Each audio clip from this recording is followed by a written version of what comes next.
Hello, gamers!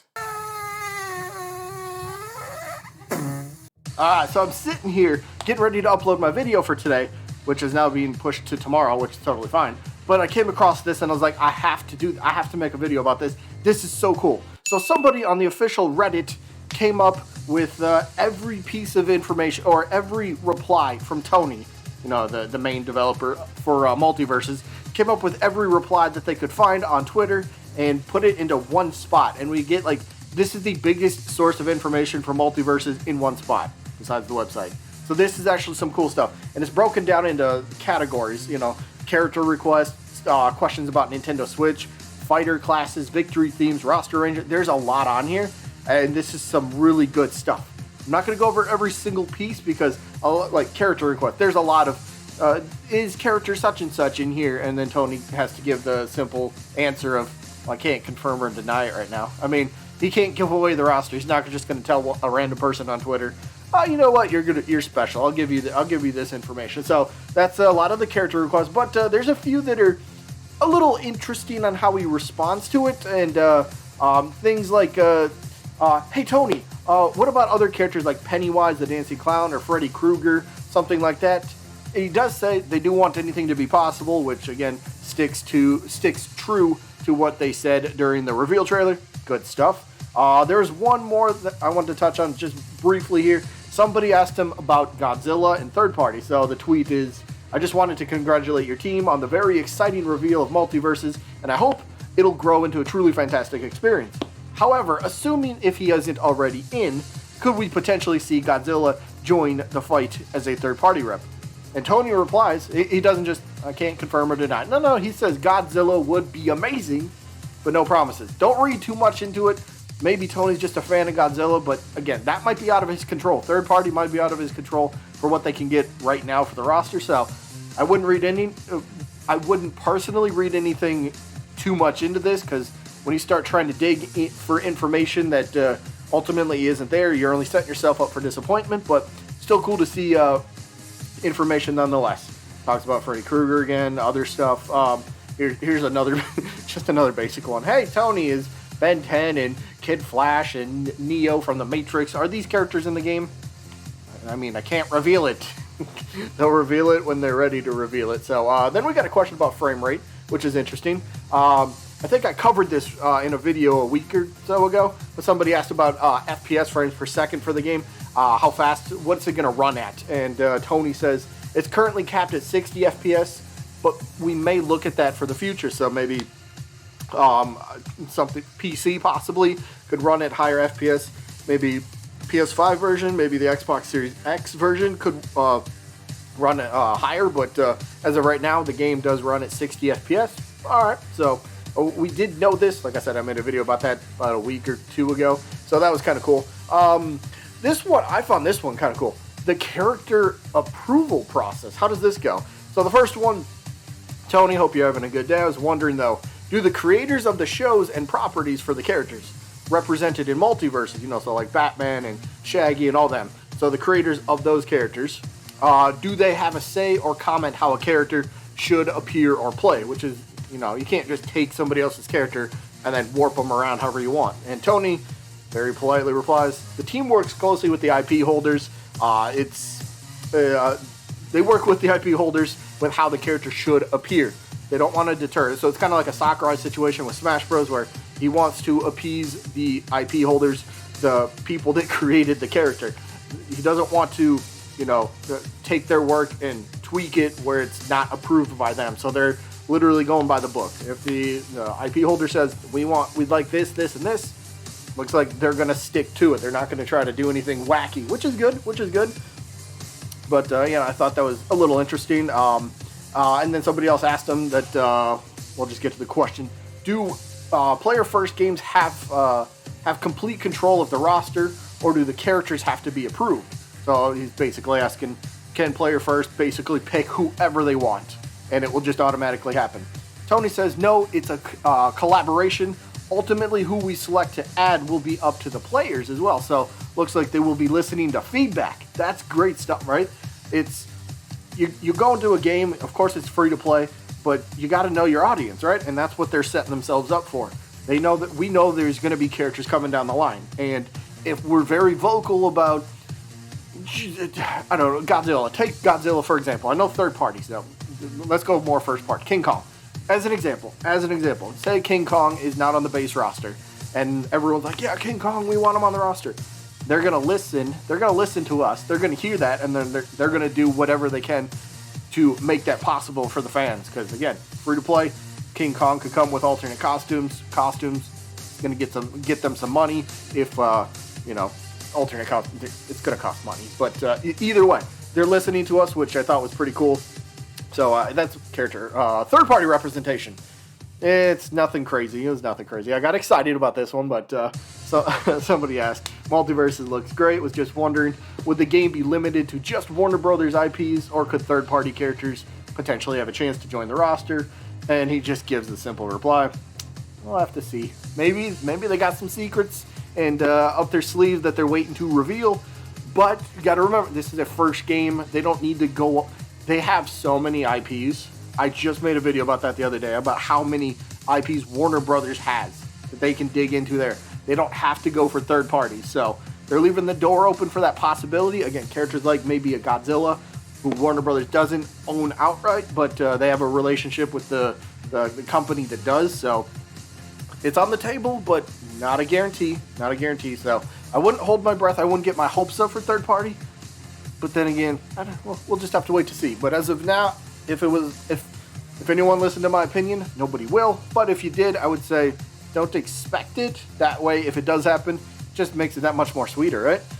We got other things about news. How soon are we getting more information? We all want to know that. But Tony, I'm not sure at the moment. It needs to be coordinated between Player First Games and WB. And that tweet was made November 29th. So that was just over a week ago.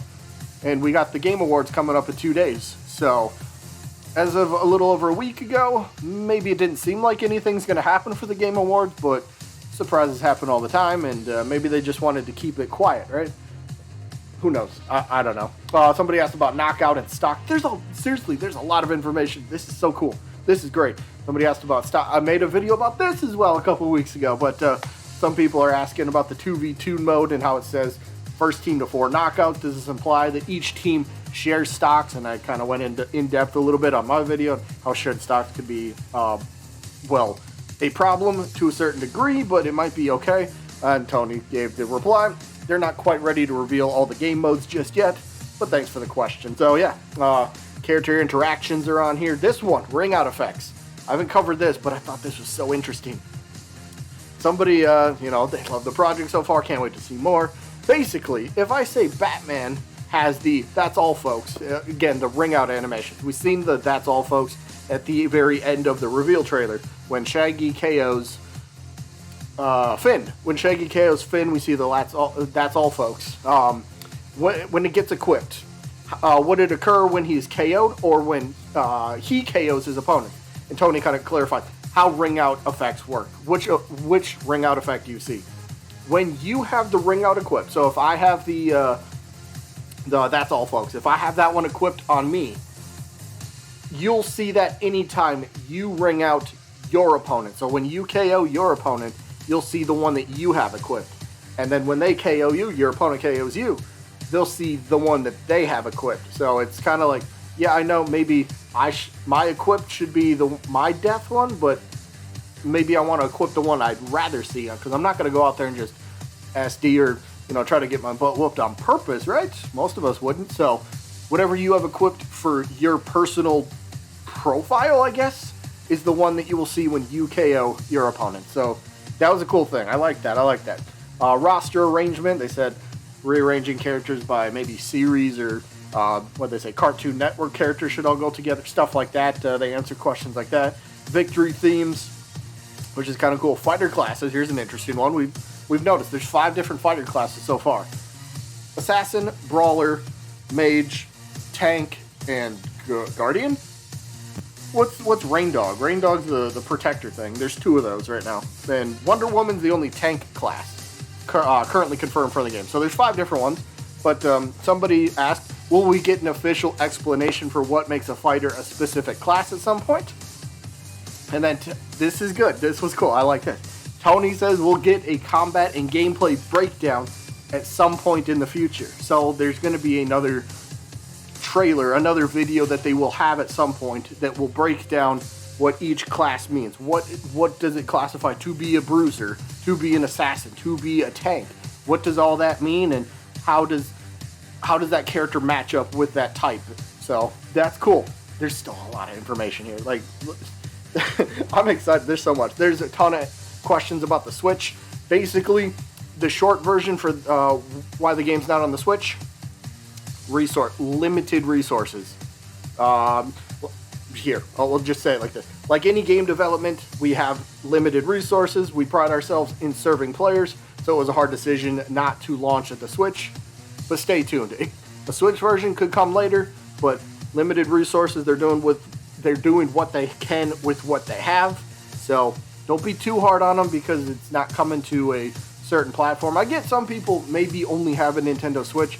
They're very excited about this game. I know there's a few people in my comment section. They mention this as well. But just because it's not coming to the Switch, don't hold it against them because, again, game development costs money. If the game absolutely blows up and is ginormous, yeah, and they're making bank off of all these alternate costumes, or maybe characters cost money, people are buying whatever, and they're making some great profit off of this, there's a chance then, they'll look at the Switch later on and maybe try to add that into the rotation of systems as well. So, talk about character model criticism, talked about that. I made a video about that a few weeks ago. Other stuff, franchise representation, tag team mode, horror characters, offline multiplayer. Okay, this one I like. Hopefully that's on screen. That should be on screen, right? Yeah. But offline multiplayer. Is my camera in the way? Face cam might be in the way. Maybe not. I don't know. We'll see. But basically, offline multiplayer. Somebody asked, they had a question about multiplayer. Will this game support offline multiplayer? Right? Where can you fight your friends offline? Can you fight? Sit down in the same room. I'll grab a controller. My friend grabs a controller. Can we fight each other that way? Tony says, hi, thanks for the question. We will try to support the way the players want to play the game. We'll try to support that. We will have a roadmap of features that we're working through. So, that's not an outright confirmation of they have offline multiplayer, but if that's something that the fans are, again, they're listening to the feedback. They want to make the game successful. So, if there's enough people, a big enough community that's, hey, we want offline multiplayer, please give it to us, then I'm sure they will work on it if it's not already in the game. Because he doesn't confirm that it's in the game right now. He doesn't confirm it, but I guess it's still a possibility. It's still a possibility, but there's still so much in here. Controller rebinding questions, play testing regions, game modes, base roster size. By the way, he's not going to tell you the base roster size because they're not ready to reveal all the characters yet. Can't reveal that yet. Thanks for the question. So yeah, some of these are basic questions that we probably expect him not to be able to answer, but again, frame rate questions are pretty cool. We already covered that, but there's a lot here. If you want to look at the rest of this, I should post a link to it in the description. Feel free to read the rest of this. Good stuff. Again, I had nothing to do with this. Do never give me credit for this. I don't want credit for this. This goes to the user on Reddit of Gurgle Nurgle. Great name. But that is going to be it for this one. Hope you guys enjoyed as always. And I guess I'll see you when I'm looking at you.